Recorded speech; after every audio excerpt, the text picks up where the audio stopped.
Hi students, welcome back to the online session. So in the previous class we discussed about classification of signals. So now today in this class we will discuss about classification of systems, how the systems are classified. So this is our topic today. As signals are classified broadly into continuous time signal and discrete time signal. Two types, continuous time signal and discrete time signal. In the same way, systems are also broadly classified into two types. That is nothing but continuous time system and discrete time system. Continuous time system and discrete time system. Okay. Again, those continuous time system and discrete time system are classified into many types. Okay, like linear and non-linear systems, static and dynamic systems, time variant and time invariant systems, causal and non-causal systems, okay, stable and unstable systems. So many classifications. First one, the systems are classified broadly into two types, that is continuous time system and discrete time system. First I will explain about these two. After that, again this continuous time system and discrete time system are again classified into many types: linear, non-linear, stable, unstable, causal, non-causal, time variant and time invariant, and so on. Okay. So first, before going to that, just I will give a brief discussion about system. About system. Already you all know what a system is. So what is a system? Which generates an output or a response for a given input. That is nothing but a system. See. Let us see what is a system. So system is defined as an entity that acts on an input signal and transforms it to an output signal. Simple. A system is nothing but an entity that acts on input signal. Let us say this is a system. It will act on the input signal and transforms it. That means transforms the input signal into an output signal. So this is an entity that acts on input signal, and transforms it into an output signal. So that is nothing but a system. So for better understanding the picturization, you consider this as a system and consider the input signal as x of t and consider output signal as y of t. So here y of t is nothing but the transformation of x of t. That is x of t is transformed to y of t by the system. So that is the complete description about the system. Simply, the system acts on an input signal and transforms it to an output signal. Okay. So here the input signal is x of t and the output signal is y of t. Input signal may also be called as excitation and the output signal may also be called as response. So in place of input signal we can write excitation. We can write excitation. Okay. In place of output signal we have to write in place of input signal we can write excitation. And in the place of output signal we can write response. Okay. So we can write response or excitation. So these two. Now, what is this y of t? So how we get y of t? By transforming x of t. That is, we are doing some operation on x of t to get the y of t. That is, x of t is transformed to y of t. Nothing but y of t is the transformation of x of t. We can say anything. Okay. Let us take y of t. That is nothing but the operation on x of t. So here on x of t I am doing some operation. And it will be producing an output as y of t. Okay. So y of t is the operation on x of t. First one. Next. Mathematically, this y of t can be written as, so if you want to prove the theoretical concepts, we need the problematic analysis. So in the problematic analysis, how we will write? We will write y of t as the transformed version of x of t. Y of t is the transformed version of x of t. Very important. Y of t is the transformed version of x of t. That is, x of t is transformed to y of t by doing some operation of the system. The system has done some operation, that is, it is done some operation on x of t and it is producing y of t. So we have to remember this one. In generally for mathematical purposes, we will write y of t as transformed version of x of t. So here this t represents transformed version. Okay, this t of transformed version of x of t will give the y of t. Okay, next one. So, classification of systems. Classification of systems. So you know what is a system. Already you know what is system in the first class. Again I repeated here what is system, because here we need the mathematical way to write a signal, output signal and an input signal, like y of t equal to t of x of t. That is, the output signal is the transformed version of the input signal. So y of t is the response or output signal, which is the transformed version of the input signal x of t. So y of t equal to t of x of t. For that reason, I again explained what is a system and what is the input signal, what is the output signal. So input signal may also be called as excitation and output signal may also be called as response. So this is the one. Next thing, go for classification of systems. Systems are classified into, I already told you. Broadly, the systems are classified into two types. That is continuous time system, that is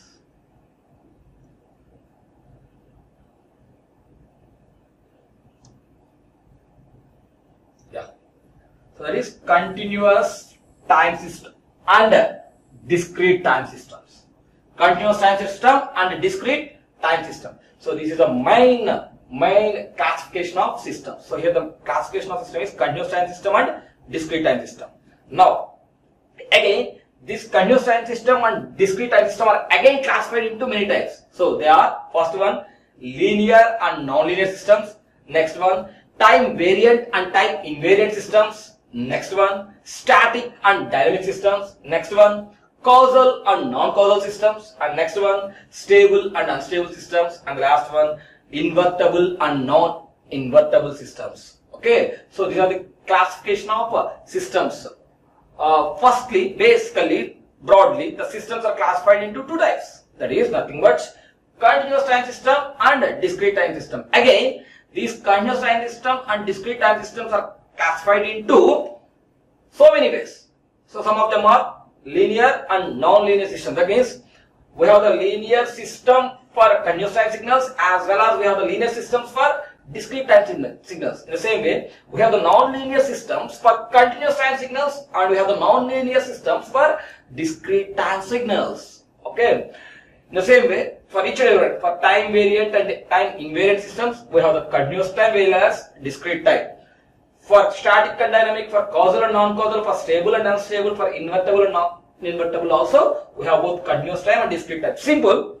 For continuous time, we will represent a signal with the input signal with x of t and the output signal is y of t, as I explained in the previous example. Whereas for discrete time system, the input signal is represented with x of n, and the output signal will be represented by y of n.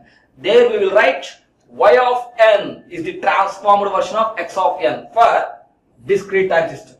Okay, already you know the continuous time system because I already explained it. Now we will see about what is a continuous time system and what is a discrete time system, and then we go one by one. So first, before going all this, we have to know for the broad classification, that is a continuous time system and a discrete time system. First thing, continuous time system. Yeah. Continuous and discrete time systems. In this I am going to explain you continuous time system. Simple logic. If a system is said to be continuous time system, its input signal must and should be a continuous time signal and its output signal must and should be a continuous time signal. That is, for a system which is having continuous time signal as input and producing another continuous time signal as output, then that system is called as continuous time system. Simple. So for a continuous time system, the input signal must be a continuous time signal and the output signal must also be the continuous time signal. Okay. So see this. So continuous time system is the one which transforms continuous time input signal into continuous time output signal. Here the important one is it is transforming continuous time input signal into continuous time output signal. So the system if you want to say a system is a continuous time system, it has to transform. It has to transform continuous time input signal. That is, for that system, the input signal is a continuous time signal. In the same way, it has to transform the input signal into continuous time output signal. That is, the output of the system will also be a continuous time signal. Then we can say that system is a continuous time system. Simple. Okay. So the continuous time system transforms continuous time input signal into continuous time output signal. Simple logic is a system which is having continuous time signal as input and producing a continuous time signal as output. Then the system is called as a continuous time system. So generally input signal is represented with x of t and the output signal is represented with y of t. Here the input signal is x of t and the output signal is y of t. So what it is transforming? It is transforming the input signal. So it is transforming the input signal, that is the transformed version of x of t into output signal. So that is y of t. So y of t equal to transformed version of x of t. That is, it is transforms the input signal, continuous time input signal x of t into continuous time signal y of t. So here x of t represents continuous time signal, y of t represents continuous time signal, whereas x of t is the input, y of t is the output. So x of t is the continuous time input signal and y of t is the continuous time output signal. So transformation of x of t into y of t. So that is the one. Transforms continuous time input signal into continuous time output signal. Okay. So this is the way how to represent a continuous time system. Simple, y of t equal to t of x of t. So transformed version. Now see, if the system is set to the continuous time system, for that the input signal is the continuous time signal and the continuous time signal is represented with x of t, and the output signal, the system has to produce output signal also, or produce an output signal which is also a continuous time signal. So here y of t is also a continuous time signal. So that is a representation of continuous time signal. So the system having continuous time signal as input and continuous time signal as output. Hence this system is a continuous time system. Simple. Okay. So this is the explanation about continuous time systems. So if you want to go for general examples, our amplifiers, filters, integrators, differentiators, these are all etc. These are all examples for our continuous time systems. Okay. So example, amplifiers, filters, integrators, differentiators, etc. Okay. So this is regarding continuous time system. Continuous time system. Next we will go for discrete time systems. So already you know about the continuous time system. What is the continuous time system should have continuous time signal as input and continuous time signal as output. In the same way, discrete time system. If you want to say a system as a discrete time system, its input signal must and should be a discrete time signal and its output signal must and should be a discrete time signal. Then only we will call that system as a discrete time system. So if a system is producing a discrete time signal as output for a discrete time signal as input, then that system is called as discrete time system. How we represent discrete time system? Discrete time signal. Here we will represent discrete time signal with x of n. That is the input signal. And in the same way, output signal, that is the discrete time output signal, is represented as y of n. Now we go for the representation of the discrete time system. How a discrete time system is represented? Simple. If the system is said to be a discrete time system,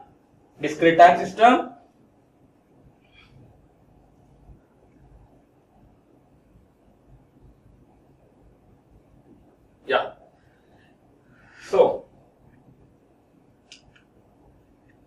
if the system is said to be a discrete time system, discrete time system, okay, it has to transform discrete time input signal. It has to transform discrete time input signal x of n into a discrete time output signal. discrete time output signal y of n, then that system is called as a discrete time system.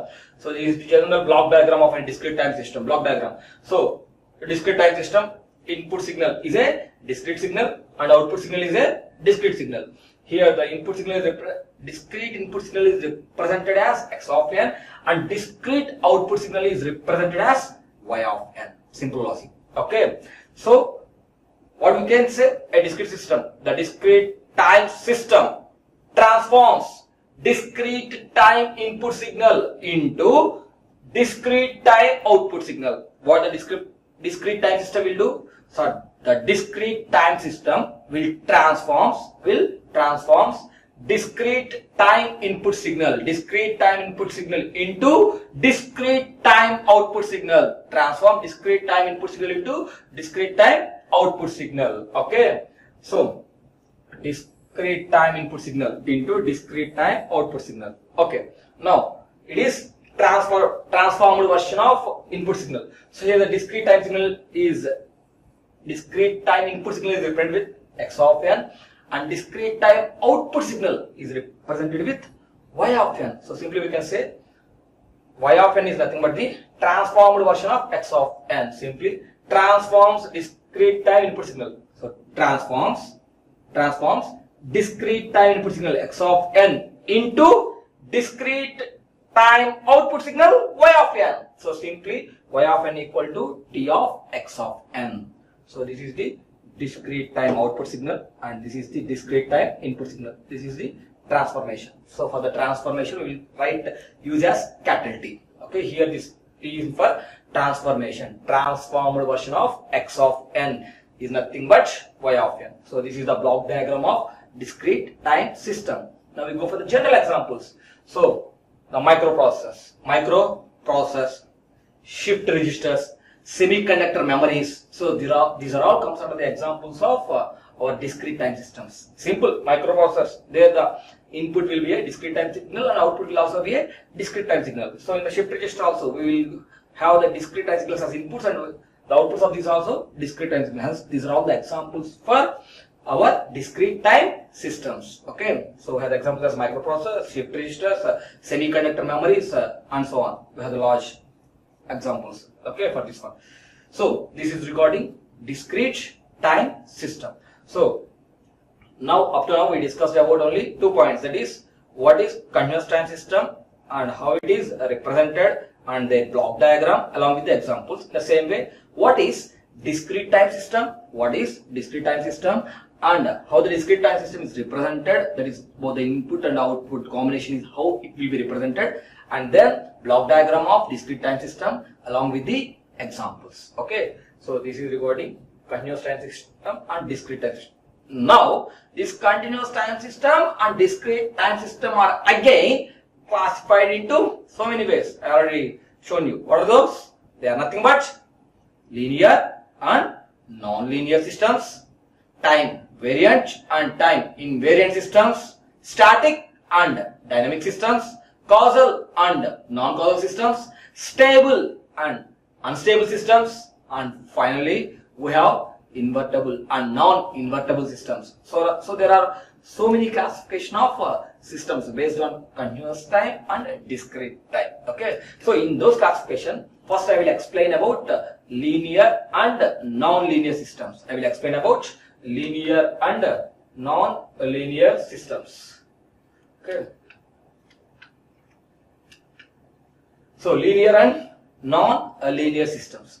First thing, which one is called as linear and which one is called as non-linear? I will explain that one and then I go further. So here this linearity is for both continuous time and discrete time. So for that reason I will explain first everything with respect to continuous time. I will explain everything with respect to continuous time, that is with respect to x of t and y of t. After that, in place of x of t, if you replace x of t with x of n and y of t with y of n, we will get the linear and non-linear systems. Linear and non-linear systems for discrete time. Okay, so simply I will explain everything with respect to continuous time. That is, here I will take the input as x of t and output as y of t and go on for the explanation about linear and non-linear. So that is, this is the linear and non-linear system explanation with respect to continuous time.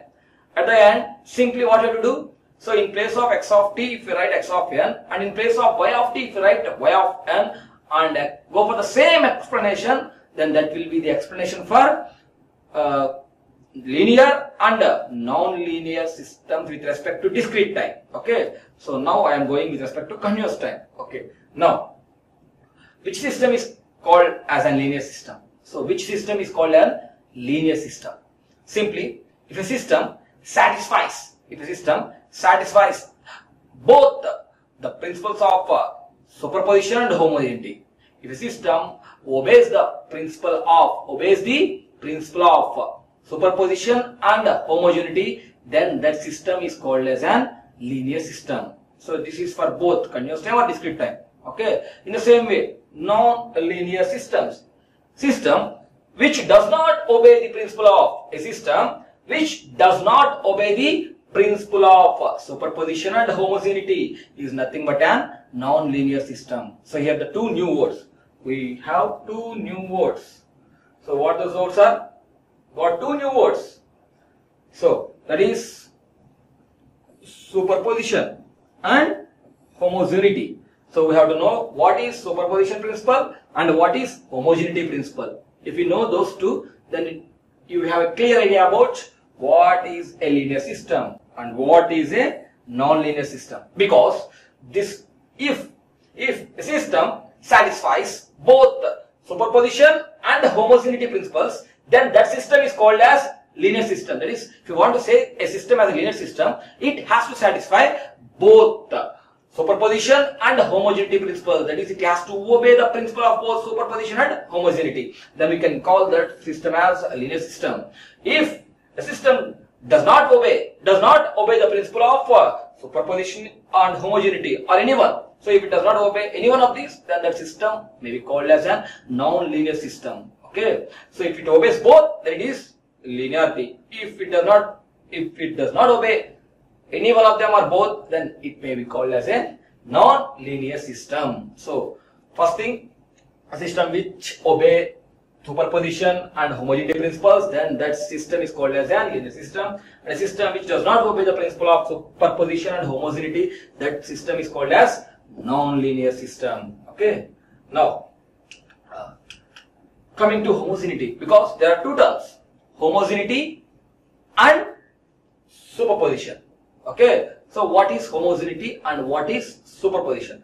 So if I explain with respect to the equations, then it will be a clear idea what a homogeneity is and what a superposition is. So I am explaining this homogeneity and superposition with respect to the equations. Okay, with respect to equations. Now let us consider there is a system.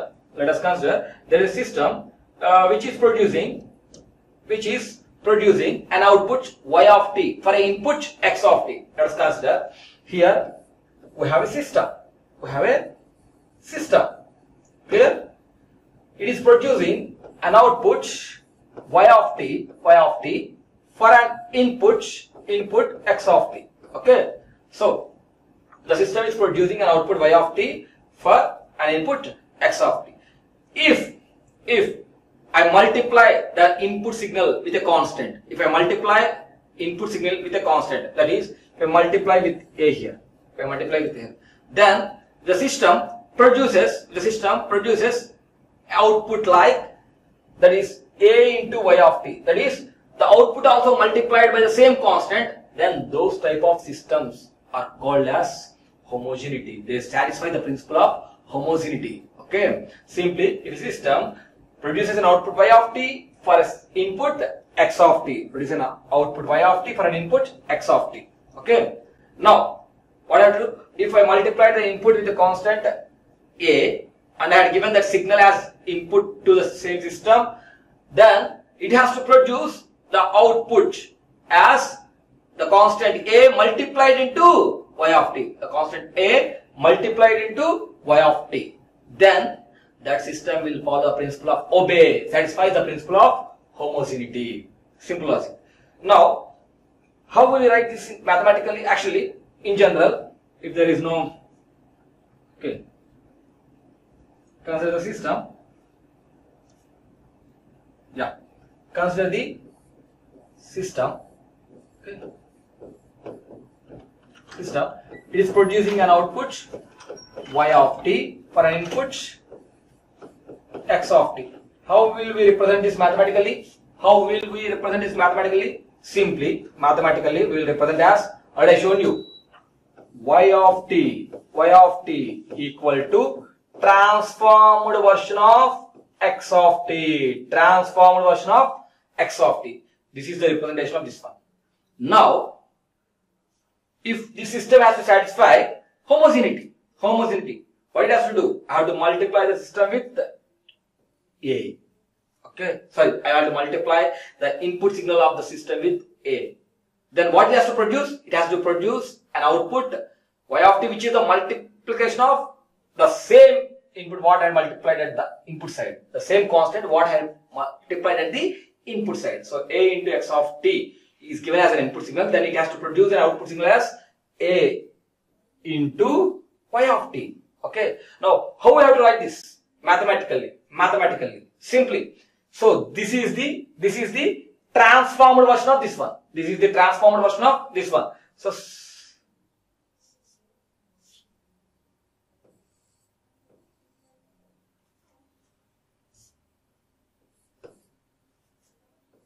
see, x of t, y of t. Now for the system, input is A into x of t. Input is A into x of t. Now it has to transform that input signal. That is transformed version of input signal. That may be written as transformed version of A into x of t. Transformed version of A into x of t. So which is nothing but our output. What the output is? What is the output for this one? The output is, if it has to satisfy that homogeneity, the output should be A into y of t. A into y of t. That is the transformed version of A into x of t must and should be equal to A into y of t. Okay, A into y of t. If the system follows this equation, then the system obeys the principle of homogeneity. So the condition for the signal to obey, or for the system to obey homogeneity, the condition for the system to obey the principle of homogeneity is transformed version of A into x of t will be equal to A into y of t. Okay, how it will come? It will come simply, this is a constant. So I am multiplying x of t with a constant. So I am taking the constant outside because it does not transform the out constants into anything. So it is keeping the constant as outside. So it is taking constant A as outside. Then what remains? Transformed version of x of t. We already know transformed version of x of t is original signal y of t. So in place of this transformed version of x of t, they are keeping y of t. So simply it is multiplied with A. So A into y of t. So a transformed version of A into x of t will be equal to A into transformed version of x of t, that is equal to A into y of t. So this is nothing but homogeneity. Simple logic. If the input signal is multiplied with a constant, then the output signal must also be multiplied with the same constant. If it follows those conditions, then that system must and should obey the principle of homogeneity. Next comes the superposition. So superposition. Next we go on for, up to now we discussed about homogeneity. Now we are going for superposition. Now for superposition we need two signals. If we consider two input signals as x1 of t and x2 of t. x1 of t and x2 of t. So if I give input signal as x1 of t to a system, then the output signal must and should be as y1 of t. In the same way, if I give signal as x2 of t as input to another system, then it will produce the output signal as y2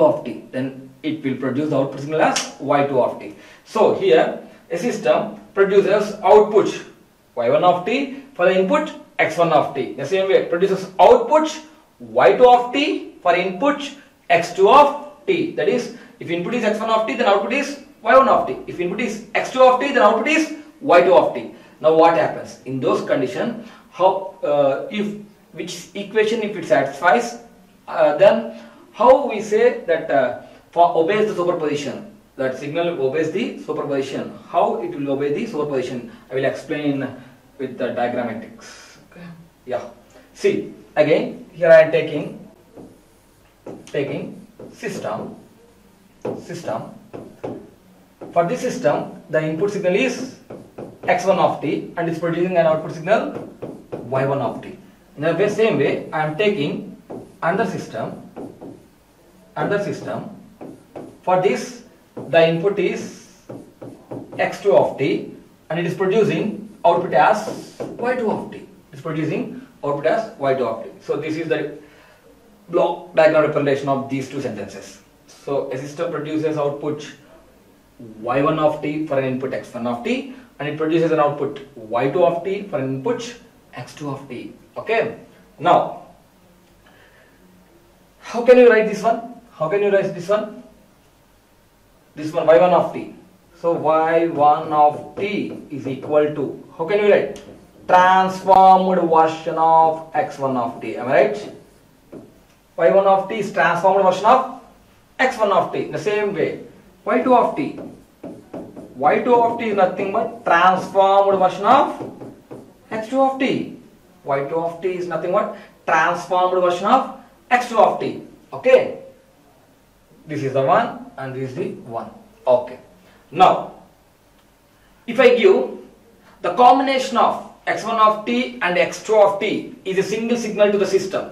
The combination of x1 of t, the sum of x1 of t and x2 of t as a single signal to the system as input, if it produces the output such a way that the output signal is the combination of y1 of t and y2 of t. The combination of y1 of t and y2 of t. That is the sum of y1 of t and y2 of t is getting as the output signal. Then we can say that system is obeying the principle of superposition. Simple.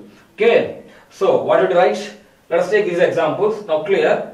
If we go for, now here we have another system. For this, the input signal is combination sum of x1 of t and x2 of t. If I give the signal as like that, x1 of t plus x2 of t. If the system produces the output signal like, the sum of y1 of t plus y2 of t, that is a combination of y1 of t and y2 of t, then we can say the system is following the principle or obeying the principle of superposition. So, if we give the sum of two signals as input, then the output will be the sum of the two output signals. Okay, so individual output signals. Then we can say the system is following the principle of superposition. Simple. That is the one case. Now, how we have to write this? So here the output is the transformed version of input. What is the input here? Here the input is combination of x1 of t and x2 of t. So that is a complete input signal. So how do you write? Transformed version of input signal. What is the input signal? x1 of t plus x2 of t. Remember. So this is the complete input signal. So this system is transforming the complete input signal. Here in this case the input signal is combination of x1 of t plus x2 of t. So the combination of x1 of t plus x2 of t. So the transformation of this one will give the output. Actually, at the output, what we have to get? We have to get y1 of t plus y2 of t. If you get the output as like this, then we can say the system is obeying the principle of superposition. Okay. So how will you get it? See, transformation of x1 of t plus x2 of t. So we can write like this.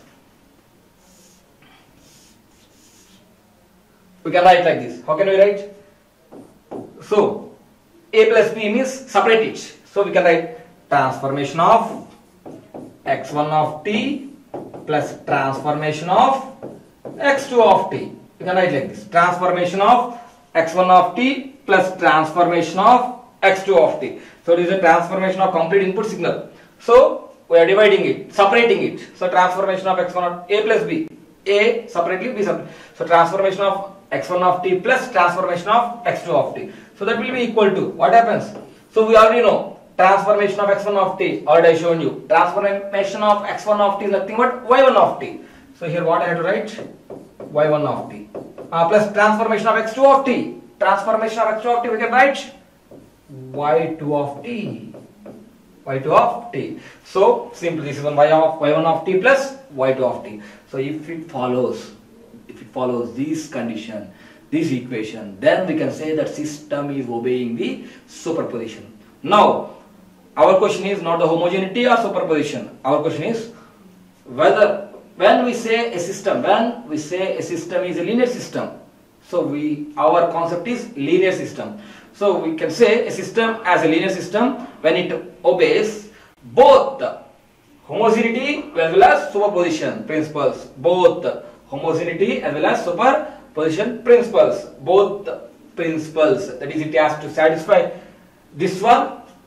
It has to satisfy this one. In the same way, it has to satisfy this one. If it satisfies both these, then we can call that system as a linear system. Okay. So first I had given the definitions for linear and non-linear. In linear and non-linear there are two principles, that is homogeneity and superposition. So here I explained you about homogeneity. So by satisfying which condition we call it as homogeneity, and by satisfying which condition we call it as superposition. I explained those two here. Now we are moving on to the linear.